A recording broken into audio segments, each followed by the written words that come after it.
अगर आप bike lovers हैं तो आप रॉयल इनफील्ड के क्रेज से जरूर वाकिफ होंगे, लेकिन क्या आपको पता है कि जब 1993 में आइशर मोटर्स ने रॉयल इनफील्ड को खरीदा था तब वो एक लॉस मेकिंग कंपनी थी और अगले 5 साल तक लगातार लॉस में ही रही, जिस वजह से कंपनी बंद होने की कगार पर थी और आइशर मोटर्स उसे बेचना चाहता था। लेकिन तब के एमडी सिद्धार्थ लाल, जो कि खुद बाइक्स के बहुत बड़े शौकीन थे, उन्होंने बोर्ड ऑफ डायरेक्टर से एक और चांस मांगा और उसके बाद रॉयल इनफील्ड में कुछ मॉडिफिकेशंस किए और खुद से कई 100 किलोमीटर इंडिया में रॉयल इनफील्ड से घूमे ताकि इंडिया में बाइक्स का क्रेज फिर से शुरू किया जा सके।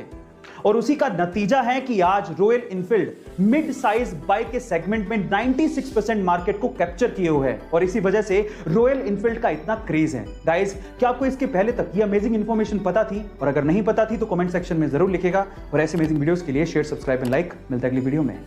एक बहुत दिलचस्प कहानी सुनाता हूं, ध्यान से सुनिएगा। एक बार एक पक्षी ठंडी जगह से उड़ रहा था, लेकिन ठंड इतनी ज्यादा थी कि वो ठंड के मारे जम गया और सीधे जमीन पर जाके गिर गया।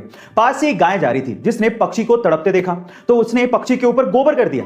गोबर की गर्मी की वजह से वो पक्षी धीरे धीरे रिकवर करने लगा, उसकी ठंड कम होने लगी और उसे एहसास होने लगा कि वो शायद बच जाएगा, जिसकी वजह से वो खुशी के मारे गाना गाने लगा।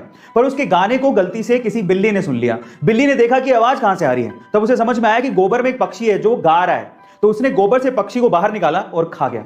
अब इस स्टोरी का मोरल क्या है, ध्यान से सुनिएगा। पहला, जरूरी नहीं है कि जो आप पे गोबर करे या आपको कष्ट दे वो आपका दुश्मन है।